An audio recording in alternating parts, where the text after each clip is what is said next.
Family of 12, small town, Christmas Eve. Masaya lahat until nagising sila sa sunog. Katapos nun, 5 anak nila nawala.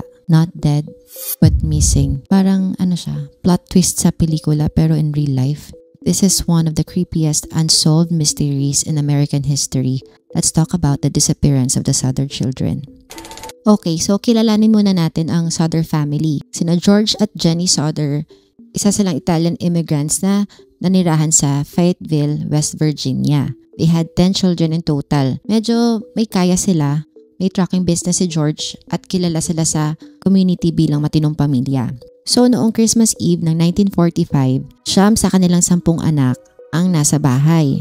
Now you're asking me bakit siyam lang? Kasi diba sabi ko kanina 10 yung anak nila. Kasi yung panganay nila na si Joe ay nasa military service noon for World War II. Kaya wala siya sa bahay nung gabing yun. Okay, so December 24, 1945, so Christmas Eve. Masaya yung gabi sa bahay ng mga Sodder.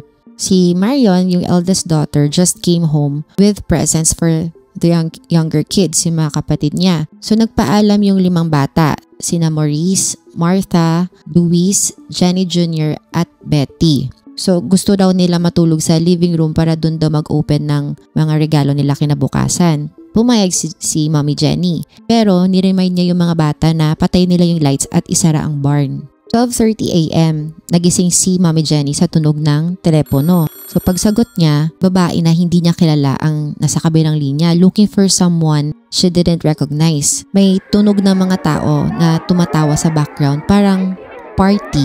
Weird pero wala na, binaliwala niya na lang. So ngayon napansin ni Jenny na bukas pa yung lights at half open pa yung front door. So dapat tulog na lahat, diba? She thought, baka si Marion lang nakalimutan. So ginawa niya, pinatay niya yung ilaw, sinara niya yung door, tapos natulog na siya ulit. Ngayon, bandang 1 to 1:30 ng madaling araw, biglang nagising si Mommy Jenny ulit. Pero this time, may narinig siyang malakas na thud sa bubong. Parang may bumagsak. Then a few seconds later, ayun na, may usok na. Pagsilip niya, may apoy na sa office ni Daddy George sa baba. So, yun, tinakbo agad nila George yung mga bata. Si Jenny naman, karga niya si Baby Sylvia palabas. Sina George Jr., si John at si Marion, nakatakas sila.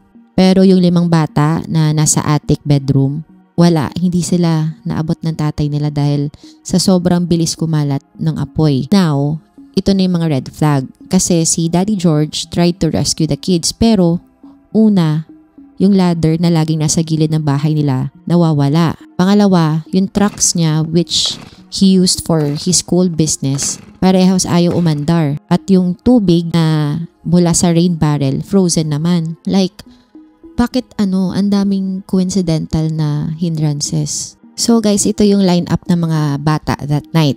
So sino-sino yung mga nakatakas? Si Marion, 17. Siya yung ate na umuwi galing trabaho, yung nagpamigay ng gifts sa mga kapatid niya. So siya nakatakas siya. Si John, 23 years old. Siya yung nagising during the fire. Si George Jr., 16.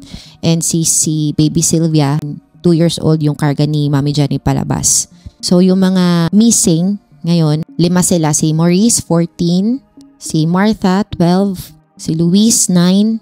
Jenny Jr., 8. At si Betty, 5 years old. So walang nakita kahit isang buto, kalansay or kahit ashes mula sa nawawalang bata. So sa madaling sabi, 4 yung naka-escape, 1 yung nasa military, yung pinakapanganin nila, at 5 yung nawala na parang bula. At dito na nagsimula ang 79-year-old mystery na hindi pa rin nasasagot hanggang ngayon. So what else happened that night? So sinubukan nilang tumawag sa fire department pero cut off ang phone line nila. So ngayon, tumakbo pa si Marion sa kapitbahay para makitawag. Pero wala ring sumasagot sa operator. So eventually, sa kakatawag nilang kakatawag, the phone call went through. Pero guess what?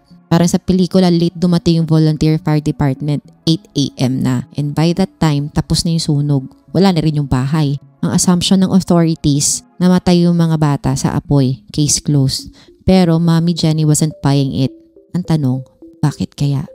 After masunog ang buong bahay, hinukay agad ng pamilya at mga investigator yung nasirang structure. Pero guess what? No bones, no teeth, no ashes. Walang kahit anong trace ng 5 bata, as in, Zero, guys. Si Mami Jenny, hindi talaga niya matanggap yun. Siyempre, sino ba namang, kahit sinong nanay ang mawalan o mamatay ng mga anak, hindi talaga matatanggap, diba?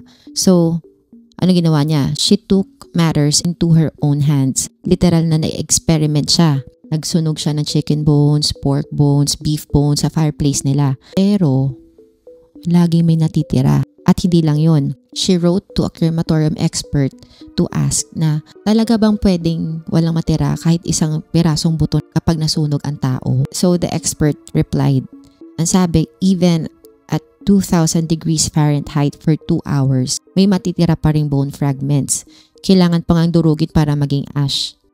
Yung bahay, nasunog lang for around 45 minutes. So, let's break this down ha. According to Smithsonian Forensic Studies, ito yung mga facts. Cremation heat versus house fire. So, yung heat temp sa house fires ay 600 to 1,000 degrees Celsius and unpredictable. Samantala naman yung heat temp sa crematorium ay controlled at up to 1,100 degrees for hours. So, meaning, hindi basta-basta nagiging abo ang buto. Even under perfect cremation, may matitira pa ring fragments like teeth, pelvis, skull, etc. Kaya sa karamihan ng mga fire deaths, meron pa rin natatagpo ang remains. So, kung nasunog nga yung mga bata, ang tanong, nasaan ang kahit anong buto? Bakit wala man lang kahit isang ngipin? Wala. Now, that's a giant red flag.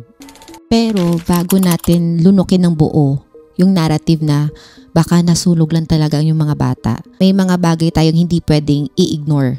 Mga detalye na parang piraso ng puzzle na biglang hindi na akma sa frame. So, let's walk through the weirdest, most suspicious clues na naiwan after the fire. Dahil minsan, the truth isn't just in what was found, kundi sa mga bagay na nawala. First is yung missing ladder. That night, George rushed outside para kunin yung ladder. Aakyat sana siya sa bintana ng attic para iligtas yung mga bata. Pero pagtingin niya sa usual spot, wala. Yung ladder was always kept on the side of the house. Pero nung hinanap nila, it was around 75 feet away. Yun, tinapon sa kanal. So ang tanong, coincidence? Or someone moved it para hindi magamit? Second is yung cut phone lines. So sometime during the fire, one of the Sutter daughters tried to call for help. Diba si Marion kanina? But the light was dead. Ang akala nila nasira sa sunog. Pero when a technician came days later, he said na yung wires were cleanly cut, as in sinadyang putulin. Hindi siya sunog. Meaning, may umakyat sa poste bago ang sunog para i-disable ang communication. Next is yung sabotage trucks. Diba yung dalawang cold delivery trucks ni George? Both working siya the day before. Tapos nung gabi ng incident, sabay na hindi na nag-start. Gagamitin sana niya yun para umakyat sa bintana since nawawala yung ladder. Pero kahit anong gawin niya, ayaw talaga umandar ng truck. Isa, sige, baka malas. Pero dalawang truck, sabay nasira. Diyos ko, come on. Guys, gusto ko lang ising ito ha. So, during the investigation, in-interview ng mga investigador si John Sutter. Isa to sa mga older sons na naka-escape sa sunog. So, he told investigators something that sounded heroic. So, sabi niya, I woke everyone and helped them get out of the house. Pero as days passed, binago niya yung statement niya. Ang sabi niya, I just called out to them. I didn't physically see or touch anyone. Wait lang, ano nangyari kuya? So, investigators raised eyebrows. Kasi ang daming implications nito. Una, kung totoong ginising mo sila, bakit wala kahit isa sa kanila yung nakatakas? Yung dun sa mga kapatid niya. Pangalawa, at kung tinawag mo lang, paano mo nasigurong nagising sila? And most of all, bakit mo binago yung statement mo? So, some believe he was pressured to say na ginawa niya lahat para iligtas yung mga kapatid niya para mawala yung guilt feeling niya. Pero may mga nagsasabi rin na baka meron siyang information na alam pero hindi pwedeng sabihin. But either way, it never got fully clarified hanggang ngayon. So ayun na nga dahil walang nakukuhang matinong sagot yung family sa mga police at fire officials, si Daddy George at Mommy Jenny, hindi sila sumuko. They went full, bahala na kami na mag-imbestiga mode. So, they hired a private investigator na ang pangalan ay si Cece Tinsley. And oh my God guys, this guy uncovered one of the shadiest plot twists sa buong kaso. So, ano ba yung una niyang na-discover? Yung fire chief na si FJ Morris, yung nagsabi daw na nakahanap siya ng human heart sa ashes. Pero guys, hindi pala heart yun. Ano siya, beef liver at hindi man lang sunog. Nilagay lang siya sa kahon, tas binaon sa lupa. Parang prop sa low budget horror movie. Ang sabi daw ni Morris, ginawa lang niya yon to help the family find closure. Ha? So magpapanggap ka na may nahanap kang human organ? Kung dito cover up, ewan ko na lang. And get this, Tinsley also found out na sobrang uncooperative ng mga local authorities. Yung iba ayaw magbigay ng records. Yung fire report incomplete. Yung mga witnesses may bulong-bulungan daw na pinatahimik o tinakot. So, while walang official admission na may cover-up, lahat ng signs nandoon. And for the Sutter family, this was enough to believe one thing. Na somebody out there knows exactly what happened to our kids and they're making sure we never find out. Okay guys, so ito na yung part ng story na hindi ko na alam kung documentary ba to o sci-fi thriller kasi habang sinasabi ng authorities na tapos na ang kaso, may mga taon na totally unrelated sa pamilya na biglang nagsilabasan. So each of them had something strange to say. And when you hear it all together, it doesn't sound like coincidence. It sounds like a cover-up. So eyewitness number 1, yung bus driver nung gabi na sunog. A few days after the fire, a bus driver came forward. So he said, habang dumadaan daw siya sa gilid ng Sutter House, nung mismo gabing yon, may nakita daw siyang mga taong nagtatapon ng something sa bubong. Parang mga Molotov cocktail or homemade na pasabog. Ngayon, this ties perfectly sa sinabi ni Mami Jenny na sabi niya, 'di ba, may narinig daw siyang thud sa roof bago magsimula yung sunog. And later, George found a weird rubber object near the site. So something that looked like a type of incendiary device. So, teka, hindi lang basta fire to. Parang sinadyang sunugin ang bahay. Now, eyewitness number 2, yung babae sa Charleston rest stop. Itong babae na to, nagtatrabaho siya sa rest stop sa Charleston, West Virginia. And she said na she saw a group come in. So, 2 men, 2 women, and several children. Yung mga bata, sobrang hawig nung nawawalang Sutter kids. So, nung lumapit siya para makipag-usap, one of the women quickly snapped. Parang sinabihan siya na, don't talk to them. Ganon. So, a few days later, nakita nung babae sa dyaryo yung poster ng mga missing children. Na-shock si auntie mo, girl. Sabi niya, oh my God, sila yun. Now, eyewitness number 3. About a week after the fire, a woman working at a Charleston hotel witnessed another eerie scene. Late at night, may group na nag-check-in. 2 men, 2 women, at 4 na batang sobrang tahimik. The kids never spoke. The adults were paranoid, parang watching everything. And by sunrise, they had checked out. No names, no trace, no nothing. And ito guys, yung pinaka-creepiest one, yung picture ni Luis. So in 1967, 22 years after the fire, the Sutter family got a mysterious envelope. Walang return address. Ang postmark niya is Central City, Kentucky. Sa loob, isang black and white photo of a man in his 30s. So sa likod, written in messy handwriting is, Louis Sutter, I love brother Frankie.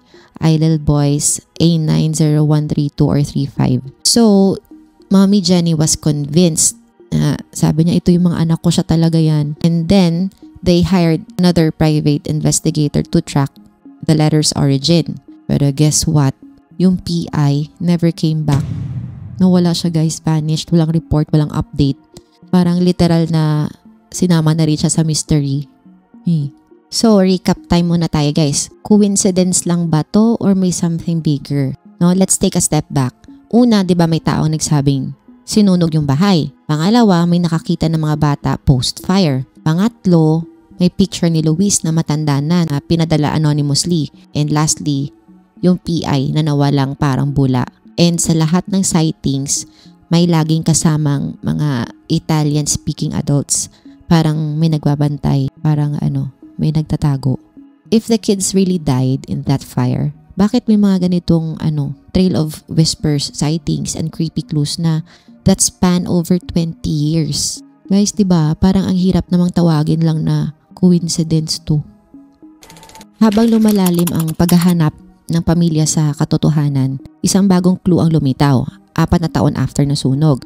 So in 1949, si Daddy George, desperado pa rin, he personally hired a pathologist from Washington, D.C. His name was Dr. Oscar B. Hunter, and he came to West Virginia to do what no one else dared, ang maghukay ulit sa lugar ng sunog. And deep beneath the ashes, they found something. Human bones. Specifically, a few vertebrae. Buo ha. Hindi abo. Hindi rin siya nasunog. So, dinala nila to sa Smithsonian Institution for expert analysis, and the results, shocking. Una, the bones came from only one person. Male, around 16 to 22 years old. Mas matanda kaysa sa sino man sa nawawalang Sutter kids. And here's the kicker. Walang kahit anong signs ng sunog or heat damage, which means hindi siya galing sa fire. Hindi rin siya isa sa mga bata. So ang tanong, anong ginagawa ng mga butong yun sa site?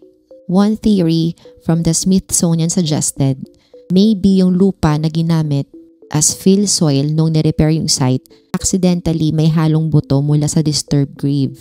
Pero really now guys, accidental lang daw.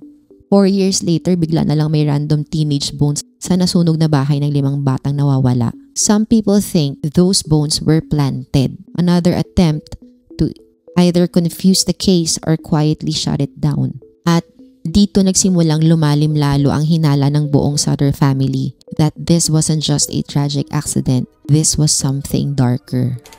And now, the juiciest part. Alam ko isa to sa mga inaabangan natin. Let's talk about the theory surrounding this case. Kasi kung hindi sila nasunog, saan dinala yung mga bata? At sino yung gumawa nito? Let's dive into the wildest, creepiest, and most believable theories surrounding the Sutter children disappearance. Theory number 1, the fire was never meant to kill. Nung una, sabi ng fire officials, accidental fire daw. Overloaded Christmas lights, faulty electrical wiring. Sounds legit until you realize lahat ng electric wiring sa bahay ay bagong ayos a few months before. At mismong sinabi ng electric company technician na everything looks safe. Pero guys, bakit walang katawan? Zero remains, no bones, no teeth, no traces. Ang tinatawag nilang ashes, yung literal na parang kumuha ka lang ng konting uling sa grill. Ganun. The Smithsonian even confirmed na kahit gaano pa kainit ang apoy, hindi agad-agad nawawala yung buto ng tao. May matitira talaga, especially for kids aged 5 to 14. Yung fire lasted only 45 minutes. So para sa ganitong sunog, dapat may visible na skeletal remains. But there was nothing. Absolutely nothing. Theory number 2. Somebody wanted the Sutter children gone. So to understand one of the wildest theories sa pagkawala ng Sutter kids, kailangan nating balikan yung past ni Daddy George at kung bakit may mga taong posibleng galit sa kanya. So si George, born as Giorgio Sodu, ay isang Italian immigrant from Sardinia. Pero kahit Italian siya, galit na galit siya kay Benito Mussolini, yung kilalang fascist dictator ng Italy from 1922 to 1943. So si Mussolini, yung utak ng Italian fascism.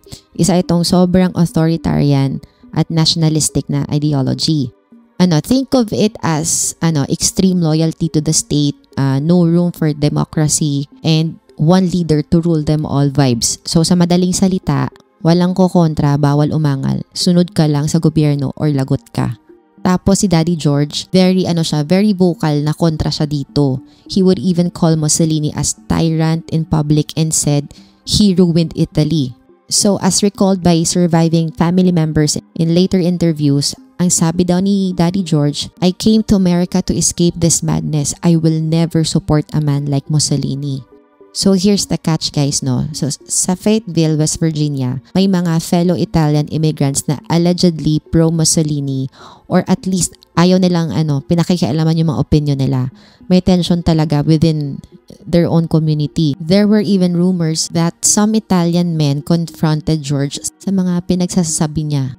One man allegedly said, your house is gonna go up in smoke and your kids are gonna be destroyed because of your anti-Mussolini remarks. Creepy, diba? Documented. not 100%. Pero ito mismo yung kwento ng Sutter family and it is part of their official narrative after the tragedy. So after the fire and the mysterious disappearance of the 5 Sutter children, isa sa mga strongest theories na lumutang ay ito. What if yung pagkasunog ng bahay at pagkawala ng mga bata ay retaliation? Alam niyo, parang silent warning or punishment dahil hindi tumatahimik si George sa paninira kay Mussolini. And during that time, guys, silent threats, intimidation, and even politically motivated violence were not uncommon, especially sa mga tight-knit immigrant communities na kahit na nasa Amerika na sila, may loyalty pa rin sila sa Italy at sa mga ideologies na iniwan nila doon. Theory number 3 is kidnapping and trafficking. So, this one's dark. Kasi after ng war, marami mga bata ang nawawala and there were whispers even in West Virginia about children being taken and sold across state lines. Yung sightings, yung mga kids na lagi may kasama, laging tahimik, laging binabantayan. Pwede daw na tinuruan silang manahimik. Pwedeng pinaniwala sila na iniwan na sila ng pamilya nila.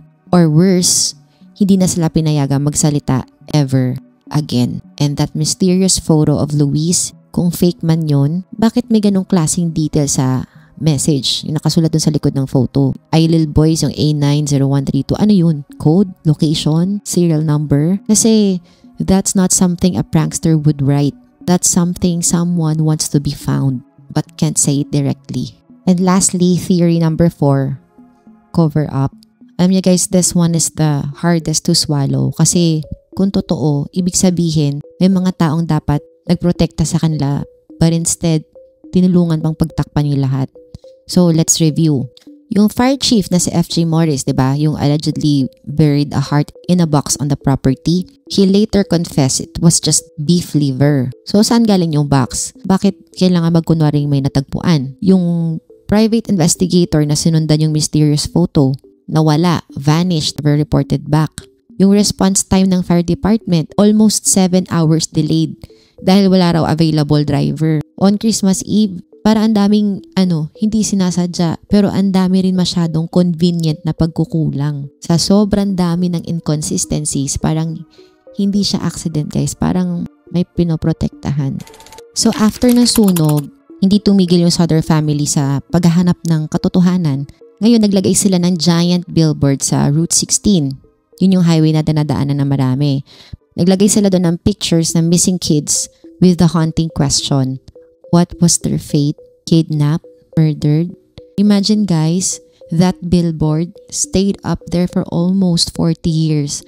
Parang walang pahinga sa paghahanap. Nag-offer din sila ng $5,000 to $10,000 na reward sa kahit sino mang may impormasyon. That's a huge amount on time na yun guys ha. Talagang seryoso sila. Ito yung nakakalungkot guys. Daddy George, pumanaw siya noong 1969. Hanggang sa huli, wala pa rin siyang alam sa nangyari sa mga anak niya. Si Mami Jenny naman, nanatili siyang matatag. She kept a flower garden where the house once stood and she wore black every day na symbol ng kanyang walang tigil na pagdadalamhati at pag-asa until her death in 1989. Si Sylvia naman, yung bunsong Sutter, she was only 2 when that tragic incident happened. Naalala nyo guys, di ba yung kwento ko sa umpisa ng story na to, na siya yung karga palabas ni Mami Jenny nung night ng sunog. So, as she grew older, siya yung naging boses ng pamilya. At naniniwala siya ng husto na hindi nasunog yung mga kapatid niya, kundi dinukot at pinalaki sa ibang pangalan at buhay.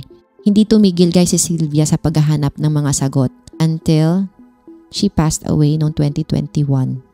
Guys, they said the kids burned. Pero, walang katawan, walang buto. Pero may sightings, may witnesses. May clues na parang sinadyang kalimutan. No official resolution, just endless questions. The Sutter case remains one of the most enduring American mysteries. The family spent their lives chasing the truth, but no one, not even the authorities, gave them real answers. So now, tell me, sa tingin mo, nasunog ba talaga yung 5 bata? Or was this a cover-up na mas malalim pa sa sunog? Drop your thoughts sa comments. And as always, if you want more stories like this, just comment or DM me your story suggestions. Malay mo yan na yung next story time natin. And don't forget to follow, like, share, and save. And I hope to see you in the next one. Bye-bye!